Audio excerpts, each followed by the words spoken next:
Hello, everyone, and welcome to the 6-Minute Daily. That's right, the second day in a row. We're doing day 2. We're flying without a net. Of course, you knew that from yesterday. I have no net, no script, no idea what I'm going to talk about other than a couple of articles that I want to bring to your attention very quickly. Don't forget that today, Tom and I, and possibly special guests, will be performing, or for lack of a better word, communicating with you on the Tuesday Tirade Entertainment Talk. So be sure to check that show out. We're very proud of that. We do a wonderful job over there. And because this is a live produced show and I'm doing it all myself, there's going to be a lot of pauses, but that's okay. We do have some fun stuff to talk about. Be sure to check out the new live channel. As I mentioned yesterday, it's the whole point of these streams. Eventually, these will be streaming over on the live channel every single day. But for the time being, they're going to start here, and the following day, they'll migrate over to the live channel. Last night, I moved the first day's video over at about 6, which means I will unlist day 1 on this channel after this video, and so on and so forth until we build up some content. I'm also migrating content over there as well. So now let's move on to today's story. Today's story is the fact that Netflix is being super ambitious right now with all of their projects going forward. They are completely invested in developing their own film slate.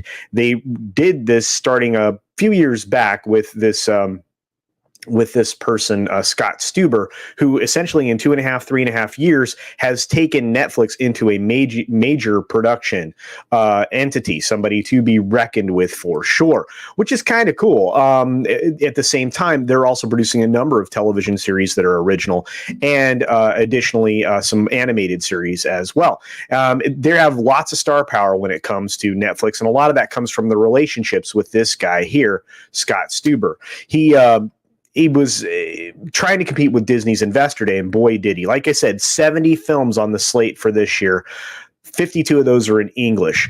10 non-English films are included with that, along with 8 animated features, like I said before. So there is a lot going on here. They just signed a huge deal with Kevin Hart for a multi-picture development type of situation. It's an 8-figure deal, so he's doing really well. And they also have a new espionage thriller called The Gray Man, which features quite a bit of star power as well. In fact, that's going to be Ryan Gosling and Chris Evans, and essentially they're trying to create their own James Bond type of franchise. Now, the other thing I wanted to present to you today was, and I'll update this real quickly. Oh my gosh, I forgot to do this. See, this is why this is fun, because it's a live show. There we go. Scott Stuber. There you go, guys.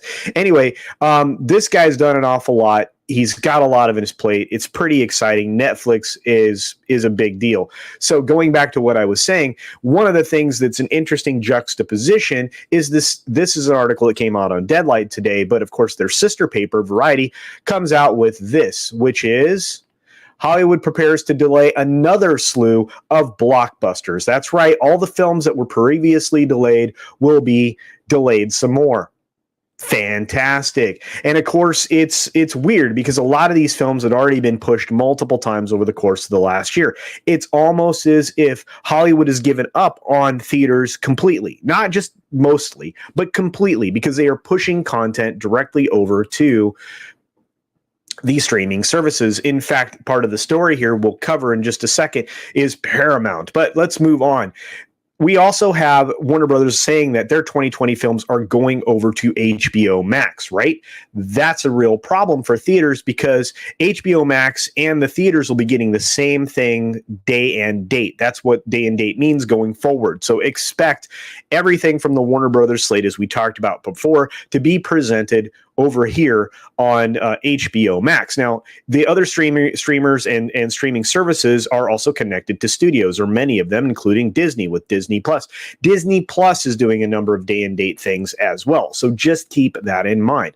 Now, they are estimating that we're going to end up with 65% of theaters closed in the United States for a portion of 2021. Well, since we're already in 2021, I would say they're guessing pretty right. Now, here's the list of movies that are going to be delayed again, most likely. Sony's Cinderella, which is going to be kind of a weird adaptation of that.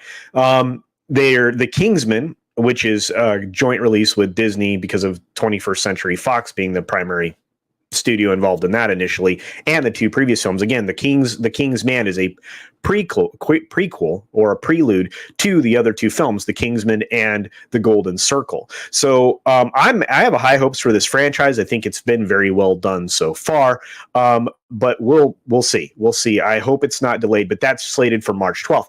Jared Leto's superhero thrill Morbius, which I haven't had very much hope for, is also hitting likely to hit the skids with its March 19th release date.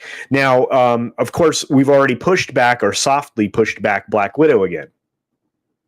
And I ran out of time. Thanks for being here for the 6 minutes, guys.